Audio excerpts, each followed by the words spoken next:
Shalom, saya Jelita Tobing dari Sekolah Tinggi Teologi Trinity Parapan. Saya semester 2. Di sini saya akan membuat video tanggapan yang memenuhi tugas logika dan berpikir kritis yang diampu oleh Bu Diana Nainggolan.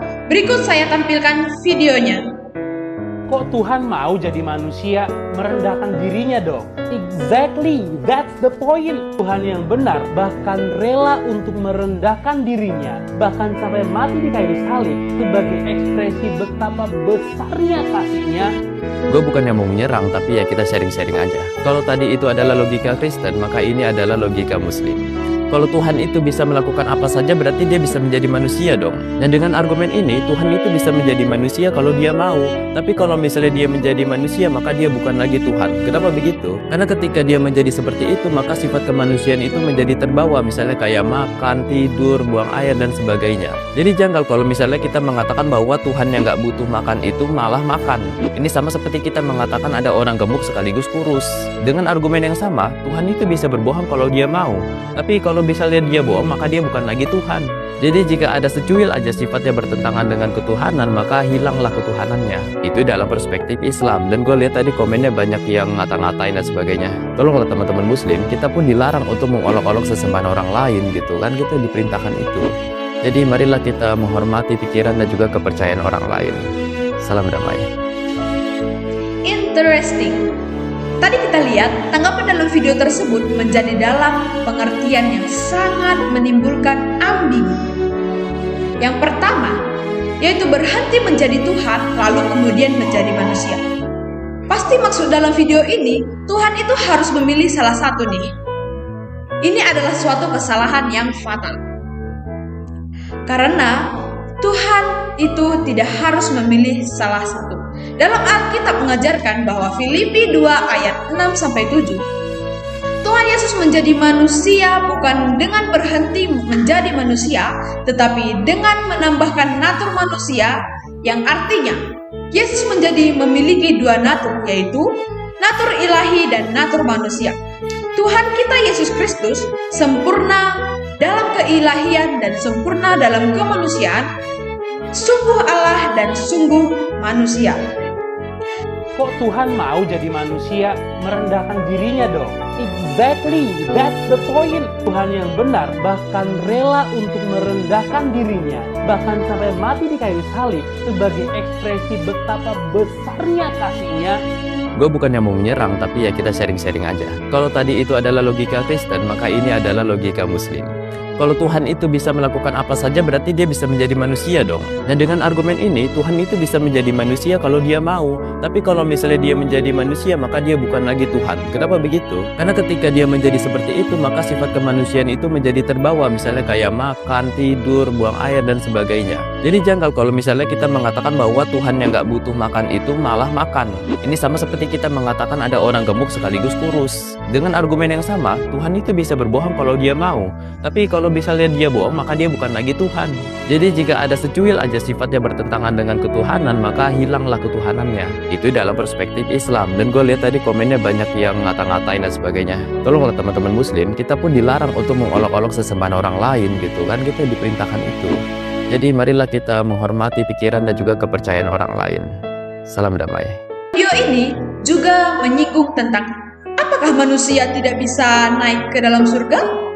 Maka Tuhanlah yang turun menjadi manusia. Ini adalah pernyataan yang sangat penting dalam teologi Kristen.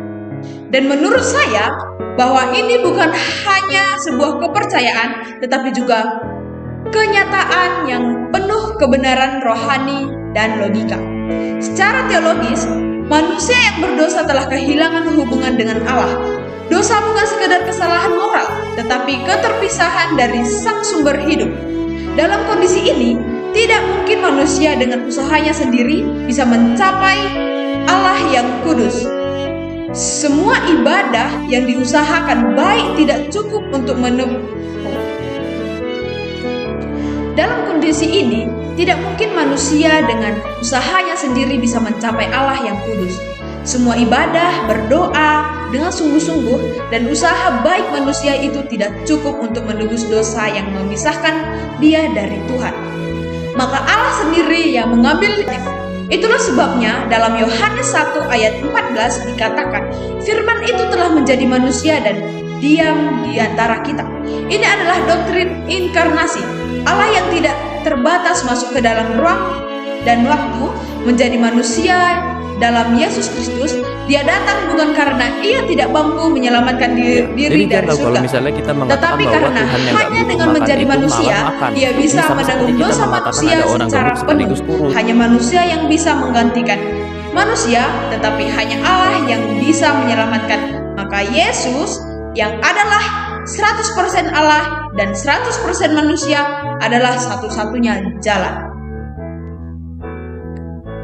Dan di dalam video ini juga menyinggung tentang meski manusia sering sekali meninggalkan Tuhan, tetapi Tuhan tidak pernah meninggalkan manusia. Ini adalah gambaran kasih karunia yang agung.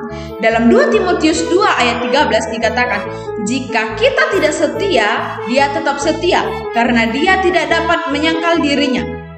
Tuhan tidak menunggu manusia datang terlebih dahulu, justru ia mendatangi manusia lebih dahulu, bahkan ketika manusia tidak layak menerimanya. Dan yang kedua, dalam video ini menyebutkan, dan yang kedua,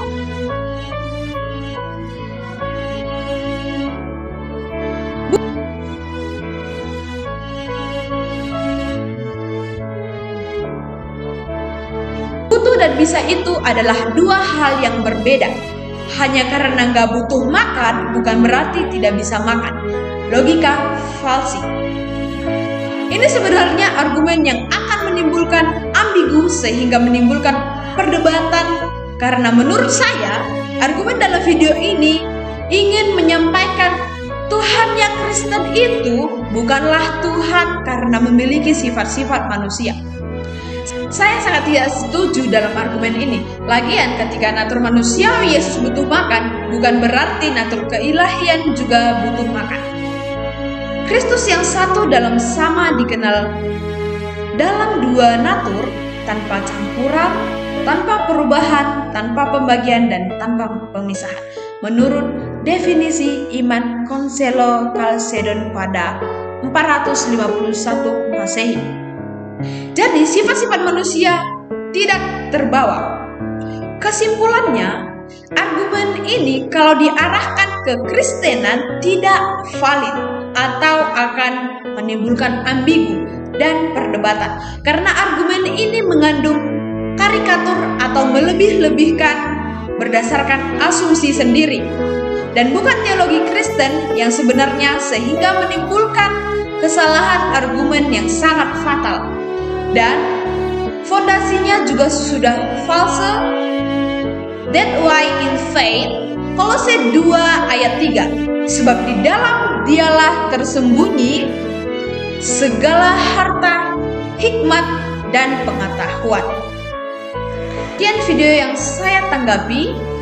Salam toleransi. Shalom.